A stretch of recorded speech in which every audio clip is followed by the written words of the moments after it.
Method है जो हम लोग मर्क्यूरी वेपर लैंप मतलब मोटर के सामने निकालकर मोटर की शाफ्ट के सामने रखेंगे।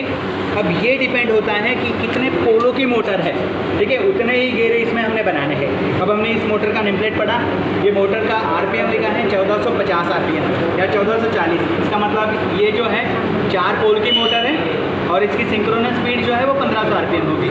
तो हमने क्या किया, 4 काले घेरे बनाए, 4 सफ़ेद घेरे बना दिए और उसके पुली के ऊपर लगा दिया। अब हम क्या करेंगे, मर्क्यूरी वेपर लैंप को इसके बराबर सामने रखेंगे और काउंट करेंगे कि 1 मिनट के अंदर ये कितने घेरे जो है वो मोटर के अपोजिट डायरेक्शन में हमें दिखाता है। मतलब मान के चलिए कि मोटर अगर क्लॉकवाइज डायरेक्शन में रोटेट हो रही है तो काले घेरे जो है वो उसके विपरीत दिशा में आपको दिखाई देंगे। तो आपने 1 मिनट में उसको काउंट करना है। अगर मान के चलिए कि वो 30 दिखाए तो डिवाइडेड बाई जो है वो आपकी मोटर की सिंक्रोनस स्पीड जो होगी वो डिवाइड कर देंगे तो आपको मोटर की स्लिप मिल जाएगी।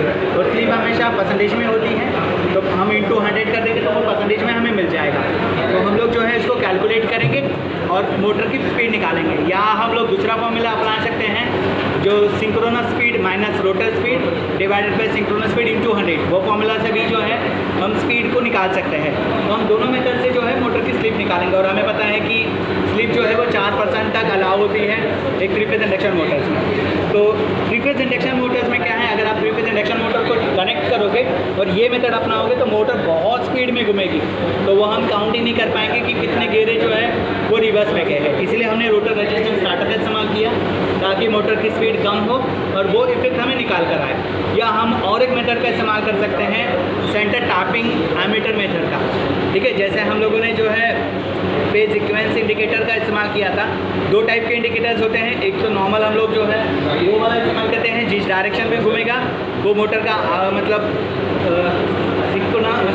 सीक्वेंस माना जाता है, या स्टैटिक टाइप मतलब सीक्वेंस मीटर इस्तेमाल किया जाता है। तो वैसे ही ये एक मेथड है, या फिर सेंटर टाइप एमीटर इस्तेमाल से जो है हम लोग ये मेथड को कर सकते हैं, ठीक है। तो हम लोग क्या करेंगे, दोनों मेथड का अपनाएंगे, पर उससे पहले मर्क्यूरी वेपर लैंप के जगह पे हम सोडियम वेपर लैंप को भी लगा के देखेंगे कि वाकई में उसमें भी इफेक्ट आता है या नहीं। कई किताबों में लिखा हुआ है कि कोई भी आप गैस डिस्चार्ज लैंप लगाओ ये इफेक्ट निकल कर आएगा, बट जो मर्क्यूरी वेपर लैंप के सामने ये जो इफेक्ट निकल कर आता है उसके कंपैरिजन में जो सोडियम वेपर लैंप है या और जो गैस डिस्चार्ज लैंप है उनमें ये नहीं होता है। तो हम दोनों लैंपों को इस्तेमाल करेंगे और देखेंगे। हम 1 मिनट में काउंट करेंगे और डिवाइडेड बाई जो है इसकी सिंक्रोनस स्पीड करेंगे और हमें ये पता लग जाएगा। तो आपको ये मर्क्यूरी वेपर लैंप के कनेक्शंस कैसे हैं वो तो पता है, हाँ ठीक है। तो आप करिए, देखिए कैसे आता है, क्या आता है, फिर हम दोनों मेथड से करके देखेंगे।